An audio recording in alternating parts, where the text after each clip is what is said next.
Good morning बच्चों। 12वीं पशुपालन में आज नया चैप्टर पढ़ेंगे, अध्याय 18 प्रमुख कुक्कुट रोग। इसके पहले हम रोग और चिकित्सा के बारे में पढ़ें कि ये रोग के क्या क्या कारण हैं और क्या क्या चिकित्सा किया जाते हैं।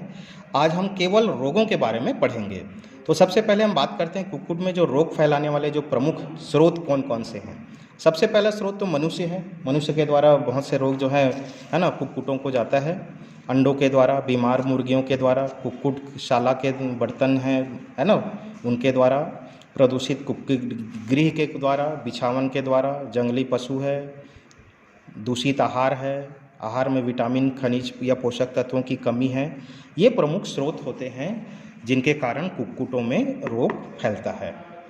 वर्गीकरण करें तो कुक्कुटों में जो रोग है आयु के अनुसार होता है, ऋतु के अनुसार मतलब मौसम के अनुसार, या फिर कारणों के आधार पर होता है। तो आज हम पढ़ेंगे सबसे पहले है ना प्रमुख रोग जो है, देखिएगा बैसिलरी वाइट डायरिया या सूक्ष्मजीवी सफ़ेद दस्त, या इसे पुलोरम रोग भी कहा जाता है। सफ़ेद दस्त कहते हैं, पुलोरम रोग कहते हैं, वाइट डायरिया कहते हैं। तो ये क्या कारण है देखिएगा। इसका कारण है साल्मोनिया प्लूरम नामक जीवाणु के द्वारा ये फैलता है। यह बड़ी भयंकर बीमारी है। जो बच्चे इंक्यूबेटर या मशीन द्वारा सेवन करके है ना तैयार किए जाते हैं, इंक्यूबेटर में सेक के तैयार किए जाते हैं, उनमें ये बीमारी जो है सबसे ज़्यादा प्रकोप होता है। प्राय चूज़ों के अंडों से निकलने पर मृत्यु हो जाती है।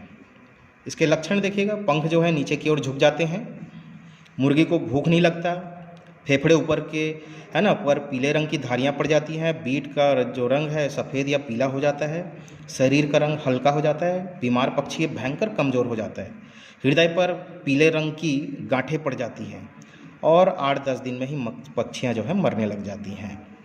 बड़ी मुर्गियाँ इस रोग से ग्रसित होने पर सुस्त पड़ जाती हैं, अंडा देना कम कर देती हैं, कलगी का जो रंग है पीला पड़ जाता है। ये इसकी प्रमुख पहचान होती है। उपचार बहुत सारे दिए गए हैं, आप देख सकते हैं। जीवाणुओं द्वारा होने वाले रोग में जैविक जो होती है एंटीबायोटिक जिसे कहते हैं, टेरामाइसिन, ऑक्सीस्टेक्लिन, इंट्रासाइक्लिन आदि की दवा जो है 1 से 2 ml वयस्क मुर्गियों को और 0.5 से 1 ml चूज़ों को है ना दवा के बराबर विशुद्ध जल में मिलाकर मांस में सुई द्वारा दिया जाता है, इंजेक्ट किया जाता है ना। इसके अलावा सल्फामेथाजिन, इंट्रोस्टोप, टोस्टोट है ना, फुराजोल, नेफ्राजोन आदि ये सब दवाई जो हैं इंजेक्शन के रूप में है ना या पानी के घोल में मिला करके दिया जाता है। नियंत्रण करने के लिए देखिए क्या करना चाहिए, अंडों चूज़ों को सुरक्षित स्थान से ही खरीदना चाहिए जहाँ पर इस बीमारी का प्रकोप ना हो। इंक्यूबेटर को समय समय पर साफ करते रहना चाहिए। बच्चों के आहार 0.04% प्यूराजोल लीजन मिलाकर खिलाना चाहिए। बच्चों को हमेशा गर्म और सूखा रखना चाहिए। बीमार चूज़ों को बिल्कुल अलग कर दें और कृत्रिम रूप से जो प्राप्त मुर्गियों के बच्चे नहीं पालना चाहिए। इसमें ये इसके नियंत्रण के उपाय हैं। दूसरा हम बात करते हैं, देखिए दूसरी जो प्रमुख बीमारी है फाउल पॉक्स के बारे में है ना। यह एक छूत का रोग होता है। इससे कुक्कुट का जो शीतल रोग भी कहा जाता है।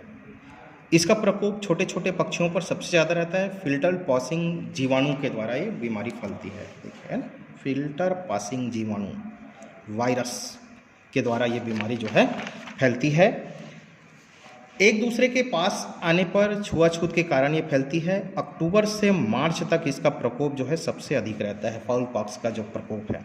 लक्षण देखिएगा, त्वचा के आधार पर और गले की किस्म है ना, कोम वेटल त्वचा पर काले छाले पड़ जाते हैं, छाले जल्द ही सूख जाते हैं, पैरों पर घाव हो जाता है, पंखों में भी घाव हो जाते हैं और तदुपरांत खुरन बन जाता है। जोरदार स्थिति में मुर्गी की भूख मिट जाती है, वजन घट जाता है, सुस्त हो जाती है, अंडा उत्पादन बिल्कुल घट जाता है।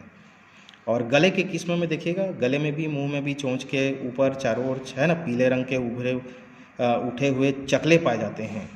इन चकतों में कोने टूटे हुए रहते हैं और इनको छेड़ने पर खून बहता है। श्वास लेने में दिक्कत होती है, खाना पीना बिल्कुल छूट जाता है ना। मुर्गियां कमज़ोर हो जाती हैं, आंखों से कीचड़ बहते रहता है, मवाद आता है, आंखें सूजन हो जाती हैं और सूजन पीला गाढ़ा द्रव भर जाता है और फिर कुछ ही दिनों में पक्षियों की मृत्यु तक हो जाती है। इसके उपचार के लिए कोई विशेष दवा नहीं है। एंटीबायोटिक दवाओं का प्रयोग करके इस रोग से बचाव किया जाता है, जैसे टेरामाइसिन, ऑक्सीटेट्रासाइक्लिन, क्लोरोहेट्रासाइक्लिन और एरिथ्रोमाइसिन आदि दवा जो है इन्हें आयु अवस्था के अनुसार दिया जाता है। रोग का जो नियंत्रण है ना, इस रोग से मृत्यु भी हो जाती है। रोग नियंत्रण के लिए क्या क्या उपाय करने चाहिए? रोग पक्षी को बचाने के लिए बच्चों को 6 से 8 सप्ताह के अवस्था में ही फाउल पॉक्स के वैक्सीन जो है लगा देना चाहिए। ठीक है, धन्यवाद। आज के वीडियो में इतना ही, बाकी कल पढ़ेंगे।